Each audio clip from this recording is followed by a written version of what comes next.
అమ్మా నాకేమీ అర్థం కావట్లేదు నాన్న. ఏమీ లేదమ్మా, ఇది వెరైటీ అయిన ఒక నాటకమే. మనం అందరం అందులో కొన్నాళ్ళు నటిస్తున్నాం అంతే. మీరు ఏడవకుండా ఉండండి, చెప్తున్నాను కదమ్మా.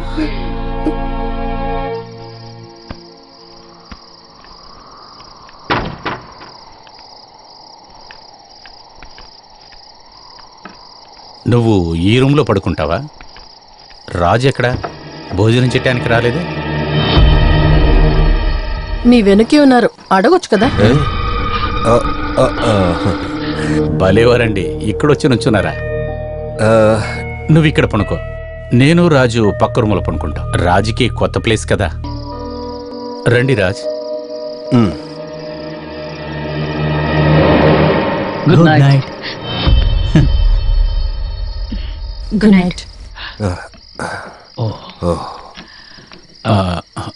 Good night.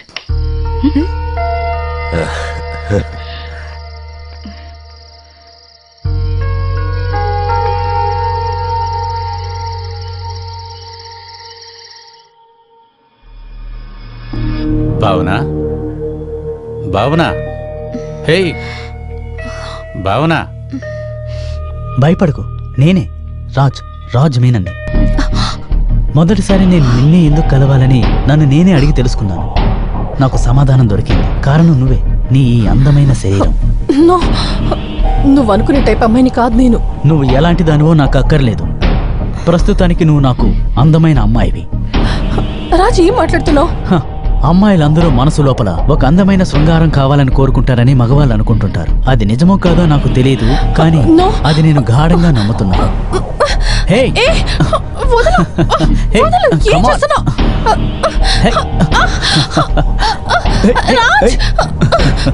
లాభం లేకుండా మా మగవాళ్ళు ఏ పని చేయరు. అవకాశం దొరికితే ఆ అవకాశాన్ని వాడుకోకుండా వదులుకోరు. నీ మనోజ్ గెస్ట్ చేయడం తను ఒక మగాడిగా ఉన్నందువల్లే.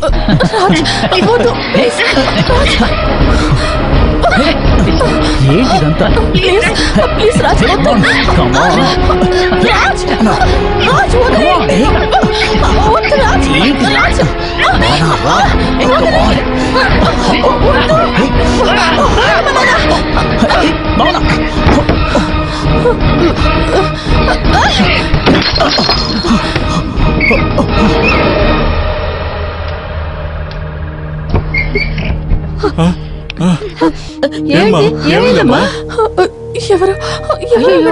ఎవరైనా దొంగ ఉంటాడా? లేరు, ఇక్కడ ఎవరు లేరే. ఎవరు వస్తారు? ఏమైంది? ఏంటి? అర్థం కావట్లేదు. ఎవరు వచ్చారు ఇక్కడికి? అమ్మను తీసుకెళ్ళండి, నేను మేనేజ్ చేసుకుంటా. వెళ్ళండి వెళ్ళండి, తీసుకెళ్ళండి. మనోజ్, మనం ఇక్కడ నుంచి వెళ్ళిపోదాం. మన ఇంటికి వెళ్ళిపోదాం. ఇక్కడ ఉండొద్దు. రేపే వెళ్ళిపోదాం. రేపే. నాకు ఇక్కడ భయంగా ఉంది. ప్లీజ్ మనోజ్. నేను ఉన్నాను కదా నీతో, భయపడద్దు.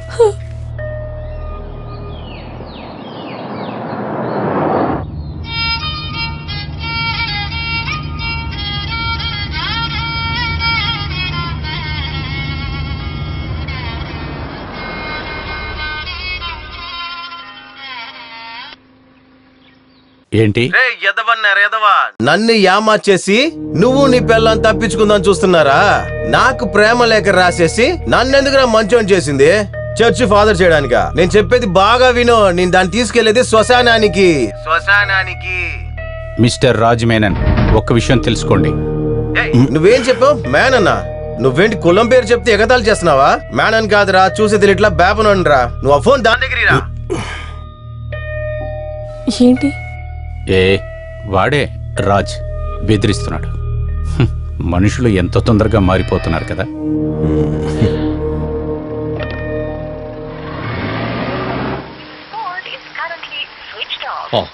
ఫోన్ ఆఫ్ చేసాడా? వాడు మళ్ళీ ఆన్ చేస్తే మళ్ళీ పిలుస్తానా? నువ్వు అది వదిలేరు బావా. మనోళ్ళలోనే మంచి అందమైన అమ్మాయిలు ఉన్నప్పుడు నువ్వెందుకురా అమ్మాయి చుట్టూ తిరుగుతున్నా? అప్పుడు నీ మారిపోయింది. అలాంటి తప్పు ఒకటే నువ్వు చేసావు, దాన్ని మర్చిపో. అసలు అయినా కూడా మేము పై జాతి అని చెప్పే మనుషుల్ని ఎప్పటికీ నమ్మకూడదు. జాతి లేని ప్రపంచాన్ని సృష్టించి నువ్వు కూడా గ్లాస్ తాగేసే. నిన్నేరా తాగమంటుందా? ఇప్పుడే నా బావ పాత బావలా అయ్యాడు.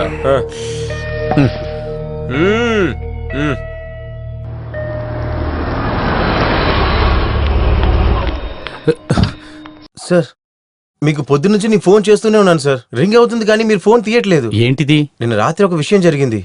ఎవరో ఒకరు మీ ఫ్లాట్ లోకి వచ్చి నాశనం చేశారు. పొద్దున్న డోర్ తెలిసినప్పుడే నాకు ఆ విషయం తెలిసింది. వాకిట్లో నోటీస్ కూడా అంటించారు.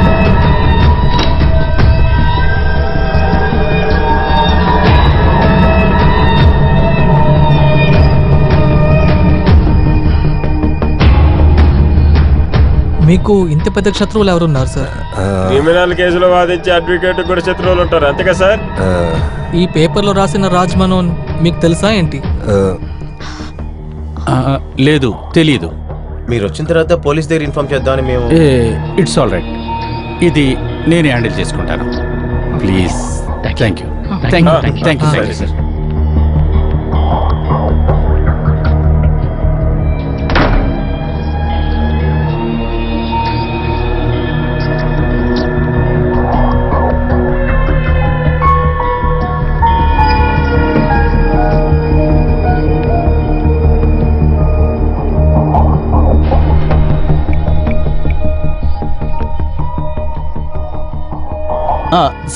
సార్ మీరు వచ్చారా? ఇదిగోండి సార్, మీరు చెప్పినట్టే మొత్తం చేశాను. మీకు ఓకేనే కదా? కాస్ట్లీ వస్తువులు ఏవి పగలగొట్టలేదు sir. Thank you so much.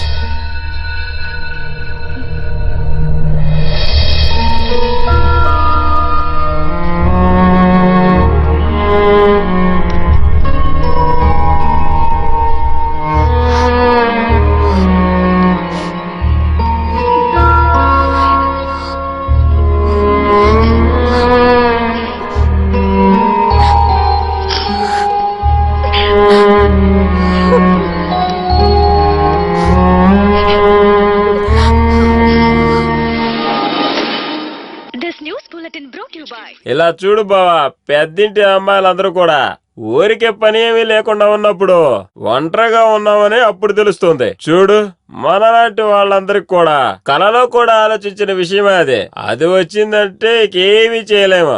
అమ్మాయిలందరూ నీకు లెటర్ పంపించినట్టుగా ఏదో ఒకటి క్యావిటీ చేసి అడ్జస్ట్ అవుతారు. అబ్బాయిల విషయం అయితే అంతే, ముందు దాగి లివర్ లోనే పోతా. లివర్ పోయిందంట. అయితే పొద్దున్న నుంచి సాయంత్రం వరకు తాగుతారు. మీ గొప్పతనం అది. చూడు, బుద్ధి లేదంటే డోర్ మూసుకొని సైలెంట్ గా ఉండాలి. నువ్వు స్పిరిట్ సినిమా చూసావా? అందులో కాస్ట్లీ మందు హీరో తాగటానికి కారణం ఏంటి నీకు తెలుసా?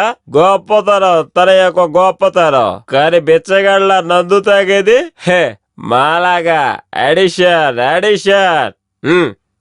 దానివల్ల ఏమవుతుంది? హీరో వద్దని అనుకున్నప్పుడు తను ముందు దాటి ఆపేశాడు, కానీ నందు చచ్చిపోయాడు కదా. లేదా? అందుకే నేను చెప్తున్నాను, రేపు ఒంటరిగా డీసెంట్ గా ఉంటాడు. కానీ నువ్వే ఆ నందు. మనకంతా వద్దు బావా. ఒక అత్యాశలో అప్పుడు అనిపించిన విషయమే అది. అది అప్పుడే వదిలేశాను. బామ్మర్ది చెప్పినట్టు గానుగెద్దులాగా దాని చుట్టే నేను తిరుగుతూ ఉన్నాను. అది నా తప్పే. అదిగో అందుకోసమే ఒక పెగ్గివే. వద్దు బామ్మర్ది. జిల్లా కోర్టులో ప్రాక్టీస్ చేస్తున్న అడ్వకేట్ మనోజ్ కుమార్ ఫ్లాట్ లోనే జామీన్ నుంచి వచ్చిన విలాసిని హత్య కేసు అక్యూజ్ రాజన్ అన్నిటిని కొట్టి ధ్వంసం చేశారు. కొద్ది రోజులుగా అడ్వకేట్ భార్యని విసిగిస్తున్న ఈ రాజన్ దాని గురించి అడ్వకేట్ పోలీసులకి పుకారిచ్చారు. ఒకవేళ కారణం ఇదేనా రాజన్ ప్రవర్తనకి అని పోలీస్ విచారణ చేస్తుంది. ఇప్పుడు ఇక స్పోర్ట్స్ వార్తలు. నిన్నటి వరకు మొగుడు పెళ్ళాం కలిసి నన్ను ఏమార్చాలనుకున్నారు. తిరిగి దెబ్బడే నాకు వచ్చు. ఈ మారిపోయిన రాజునికి మళ్ళీ అయోగ్యుడు అవడానికి ఒక్క క్షణం చాలు. వెళ్ళగలం అని అందరూ అనుకున్న సమయంలో ఫైనల్ గా విన్ అయింది మన భారత్.